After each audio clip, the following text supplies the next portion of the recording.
Ladies and gentlemen, we're back. The Ficken Binder Ficker is back, which means we've got another episode of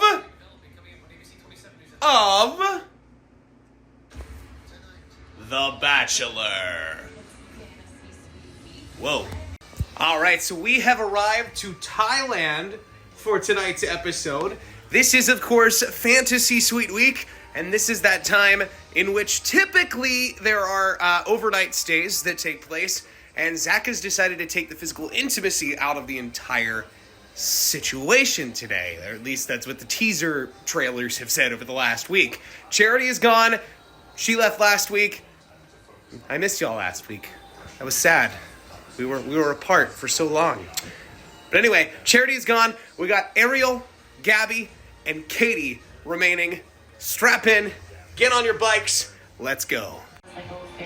We've got our flashbacks mashed up with dramatic walking on the beach.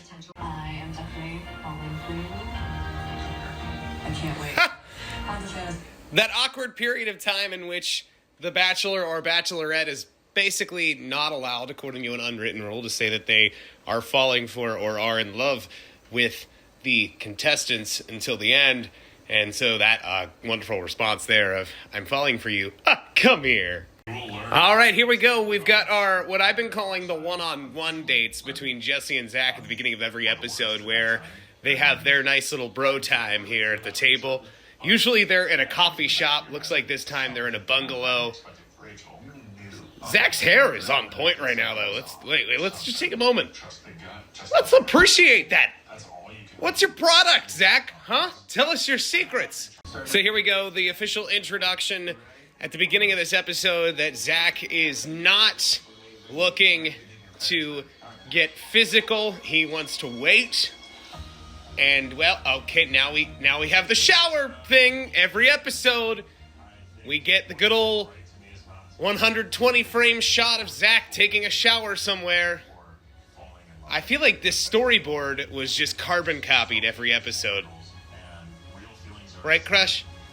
All right, y'all. First up is Ariel on the one-on-one dates.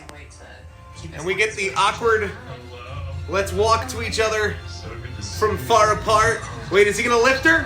Nope. No lift. Honestly, that's kind of a bad sign. He's been, like, picking them all up.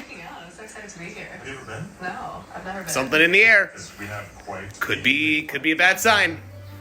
Could be a bad sign.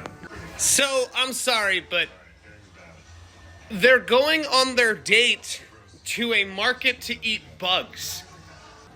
Because nothing screams romance with just a week and a half to go until engagement like, let's just chow down on some crickets.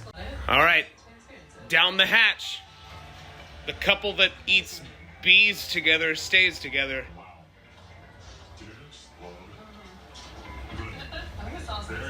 Gross. They're eating spicy intestines of something. I didn't catch what the creature was, but I don't want to go back to watch because, ew. This is gross. Why? Alright, so they stayed the night. Nothing happened, allegedly, because, well, he is forbidding that. Is that a word?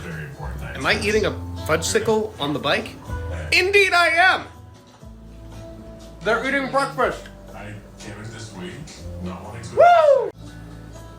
Alright, well, breakfast is done, and Zach walks away in the most uncomfortably awkward of ways. Moving on to his second date with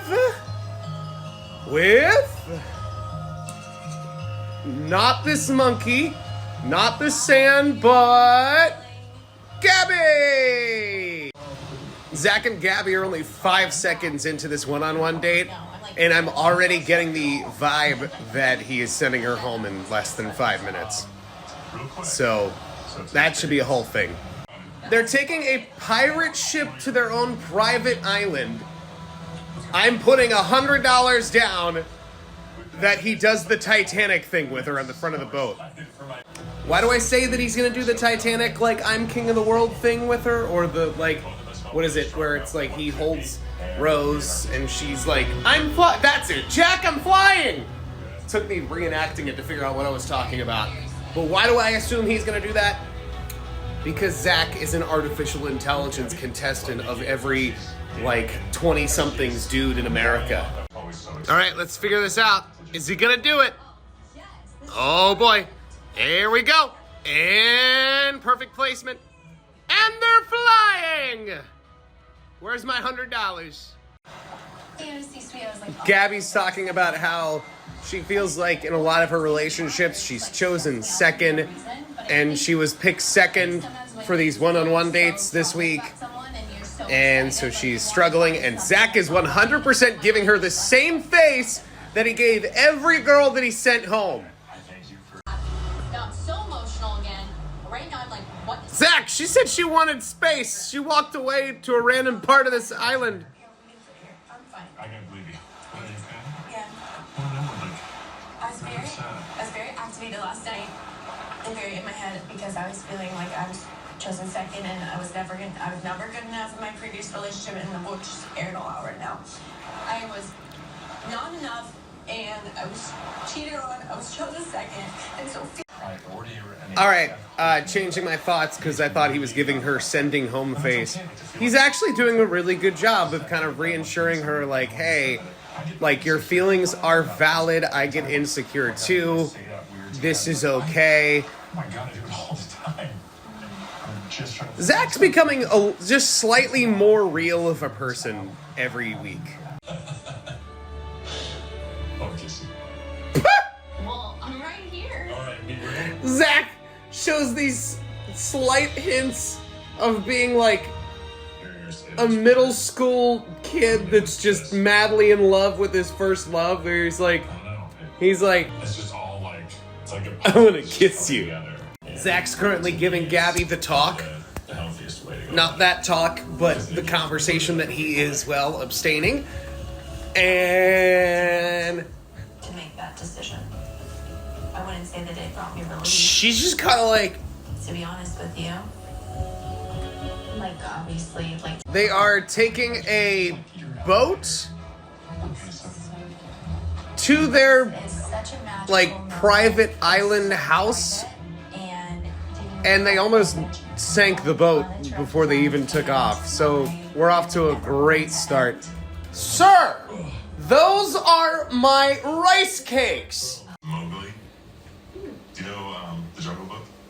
So, because we're not getting a ton of drama during this episode, we're getting scenes like Zach telling Gabby about his tighty-whitey underwear and how he was compared to a character from the Jungle Book.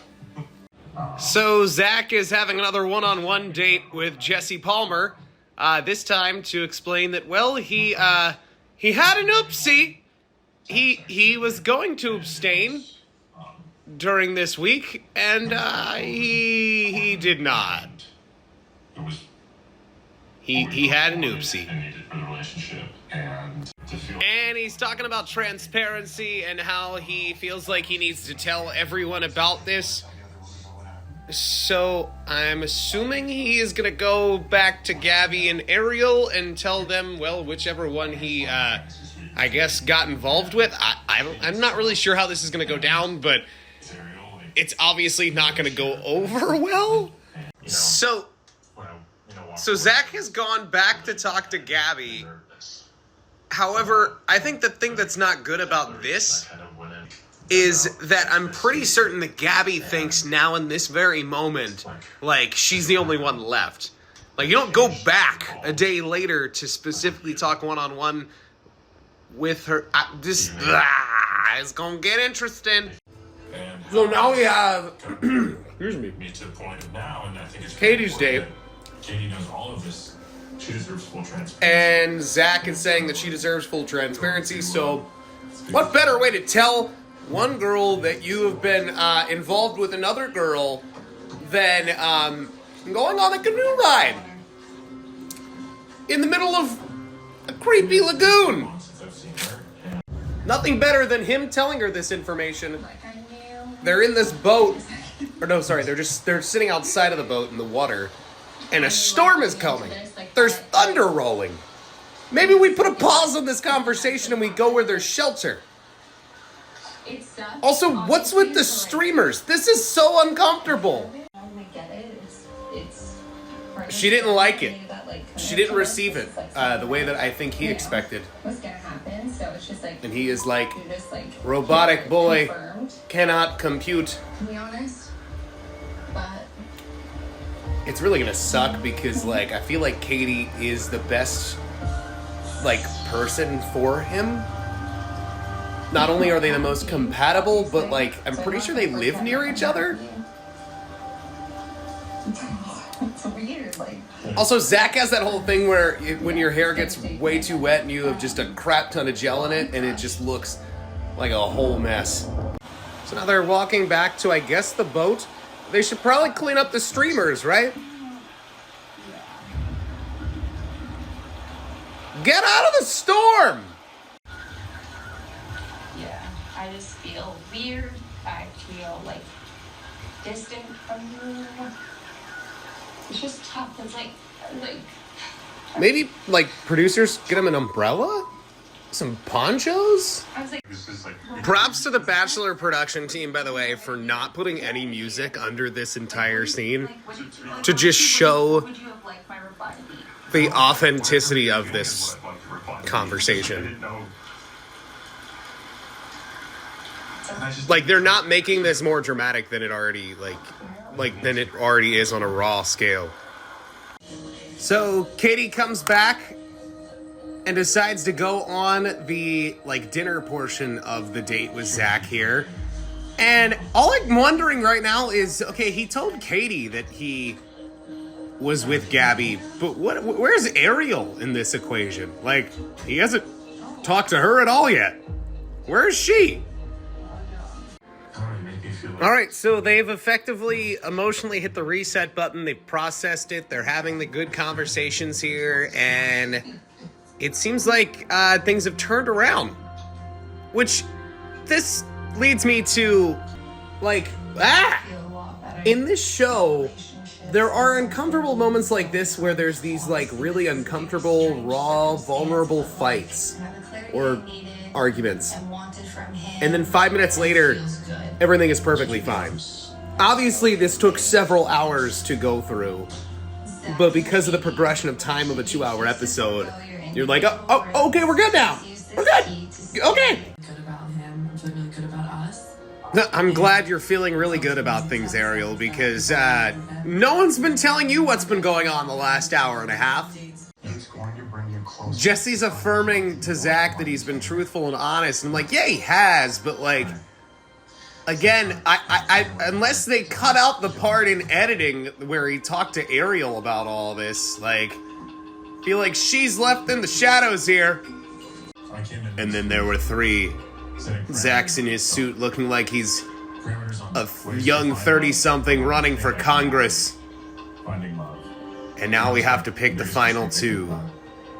My guess is Gabby and Katie. At times I felt like I'm just assuming, based on the complete ignorance of Ariel here, mistakes. that she's going home. I'm so sorry for that. Katie. The base there was a lot. Set this rose. Alright, so Katie gets the first rose, which, if Gabby is the second person, probably not a good move on Zach's behalf, after having a full-blown conversation about how Gabby gets anxiety about getting picked second. But what do I know? I'm assuming this is going to be like 45 seconds of dramatic music here, but let's just say it's probably going to be Gabby. Daddy. Yeah, that doesn't surprise me. But also, you had to pick her second. Set this rose. You had to pick her second? Like you couldn't have just flip-flopped it in this case, just so, you know, she's not thinking about that entire conversation you had on the beach? Also really sad for Ariel, since I got cut off there. Really sad for Ariel. I felt like they did actually have really solid chemistry between the two of them. This was easily the hardest thing I've had to do. And I know that You know that I appreciate you letting me know. Charity is the next Bachelorette, but she would also make a great Bachelorette. Ariel would. Beautiful, respectful, mature, intelligent woman I've ever met. This is sad sauce. Without you. They say goodbye. We get the awkward muffled microphone hug. And into the car she goes. I'm assuming to the airport. I would honestly hope, though, in these cases that, like, I don't know, you give her, like, the week to just hang out in Thailand and just kind of, like, kick back and process the sad trauma of it all, but I know that I felt this way for the first time in a while for a reason. sad. The scary, dramatic music shows that there is some different tension. state of mind, but I'd be a lot happier. Tension. And right now, I feel like I am, like I said, wearing a big A on my chest. Like, Bro! A new week with new memories and getting the privilege to meet your family. it's like a This very isn't gonna comforting end well, feeling, is it? And he's like only making eye contact with Katie when I feel like I've just been kind of put through the ringer here. Yeah, you were picked second again, so probably not great. Next week on the dramatic season finale of The Bachelor, we have sad tears, people thinking they're second best, Zach walking away crying, Zach wearing another suit that makes him look like a politician, this time with a pocket hanky. All coming up next week on the stunning season finale of The Bachelor that hopefully isn't 4 hours long like the last season. Like, that was exhausting, not gonna lie. But hey, thanks for joining us for another episode of Ryan Watches The Bachelor on a Bike. It was nice to be back after a week away. And we'll see you next Monday, 8 p.m. for another episode. Peace!